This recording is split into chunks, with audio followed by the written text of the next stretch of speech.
Good day mga ka-sounds, welcome back na naman sa ating panibagong video ngayon. Sa mga hindi pa nakakilala sa akin, ako pala si Henry. So mga ka-sounds, naghahanap ba kayo ng pang video okay setup na swak sa budget ninyo, no? So tamang-tama yung napuntahan ninyong video na ito. Kung napunta ka sa video natin na ito, malamang nagse-search ka, no, kung paano mag-setup ng video okay setup na swak lamang sa budget ninyo. So ngayon yung ating ma-i-recommend dito sa inyo na sound setup para sa inyong video okay, yung makikita ninyo sa likuran ko mismo. So yung ating amplifier na ito is yung ating Joson na Mars Max. Tapos yung dalawang speaker naman natin na ito is a Joson Boeing 12. Bago tayo magsimula sa sound check natin dito sa ating video okay setup, bali ilalagay ko yung link ng mga unit natin na ito kung saan ko ito nabili sa description ng ating video. Bali ito pala yung ating amplifier Joson Mars Max. Tapos yung ating speaker naman Joson Boeing 12. So yung Joson Boeing 12 natin, nasa 10,000 yung pares ng speaker na ito. So passive speaker ito. Kailangan pa natin yan ng amplifier bago tumunog yung speaker natin. Ulitin ko lamang, Joson Boeing 12 ito. Kung gusto ninyo na mas makatipid, meron ding Joson Boeing 10. So yung Joson Boeing 10, hindi ko lang alam kung magkano yung presyo. Pero yung Joson Boeing 12 natin is 10,000 pesos na yung pares na ito. So it means mas mura yung Joson Boeing 10. Sa pag-connect ng ating mga speaker, napakasimple lamang yan, no?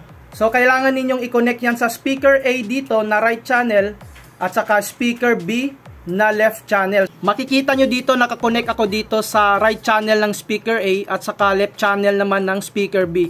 So kung parehong right channel yung kakabitan ninyo, yung audio dito na lalabas is magiging mono lamang siya. Pero pag right and left yung connection ninyo is magiging stereo yung inyong sound dito. Kaya mas maganda yung tunog ng ating video okay niyan pag right and left na audio yung lalabas sa ating mga speaker. Sa player naman natin, walang problema. Depende naman sa inyo kung anong klaseng video okay player yung ikakabit ninyo dito. Bali yung gagamitin ko dito na video okay player natin is yung ating The Platinum Junior 2. So okay na rin yung ganitong klaseng video okay player, no? Yung ating Platinum. So ipapakita ko sa inyo kung paano i-connect dito yung ating video okay player na Platinum Junior 2. Sa pag-connect naman ng ating video okay player dito sa amplifier, dito sa likod ng ating Platinum Junior 2, may audio L, audio left ito at saka audio right. So ngayon gagamit tayo dito ng RCA to RCA. Ayan siya, no? So i-connect natin yan dito sa white RCA niya, sa left ito ng ating video okay player at saka sa audio right ng ating video okay player. Tapos ito naman, i-connect na lang natin ito sa ating amplifier.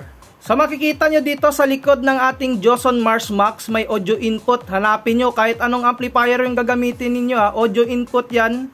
Yan palagi yung hanapin nyo dyan. So dito tayo magko-connect sa DVD. So make sure na nakaset din sa harap yung amplifier ninyo sa DVD sa kanyang line. Kasi nga pag naka-BCD yan sa harap, tapos nag-connect kayo dito sa DVD, hindi yan tutunog. So kailangan, kung yung sa harap ninyo DVD, dito sa likod is DVD rin yung sasaksakan ninyo. So ayan, no? Saksak tayo sa DVD kasi naka-DVD na yung ating Joson Mars Max na ito. So ganyan lamang kasimple yung pag-setup ng isang video okay player dito. So dito naman sa ating papuntang TV, kayo na lang bahala dyan, hindi ko na lang ipapakita yung connection. So sa likod ng TV ninyo, merong video doon na nakakonect. So dito yan, no, gagamit rin kayo ng ganitong RCA, yung kulay yellow. Kahit anong kulay, pwede rin, no, kasi color coding lang naman yan. So isaksak nyo lang, halimbawa ito yung papuntang TV, ayan. Saksak nyo lang yan, tapos i-connect na ninyo yan sa inyong TV doon. So may kulay yellow din doon, may nakalagay din dyan sa likod ng TV ninyo na video. So yun nga mga ka-sounds, i-sound check na natin yung ating video okay setup dito. So ito mga ka-sounds yung ating setup, no. So yung aking Platinum Junior 2 na ito, volume 16 pa ito. So ngayon yung bago is volume 22 na ata, no. So ngayon ano lang natin, ipasok lang natin yung ating Platinum Junior 2 na bala dito. So yan, tapos i-on natin yung Joson Mars Max natin. Ayan. Setup lang natin. Ayan, okay na ito yung built-in equalizer ng ating Joson Mars Max. So, ayan. Ulitin ko, no, mas makakatipid kayo kung Joson Boeing 10 yung bibilhin ninyo. Mas mura yung Joson Boeing 10 kumpara dito sa ating Joson Boeing 12.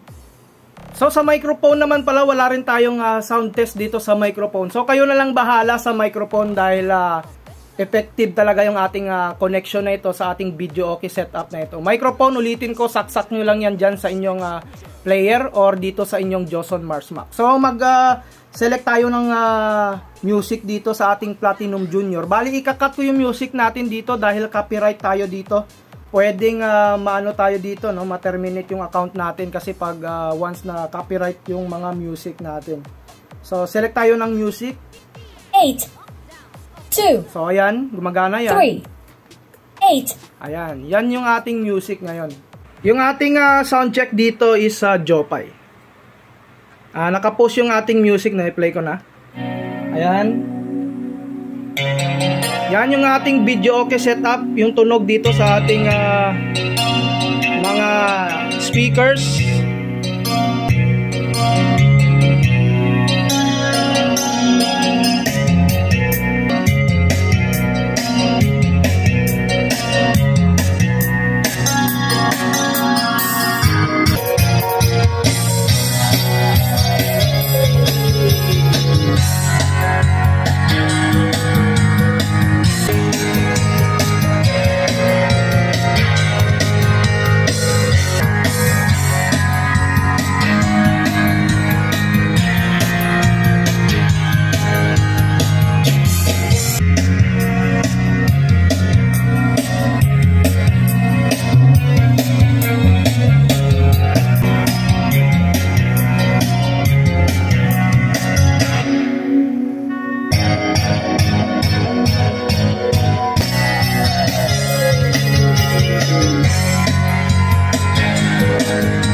So yun nga mga ka-sound yung ating sound check dito sa ating video okay setup na swak sa inyong budget.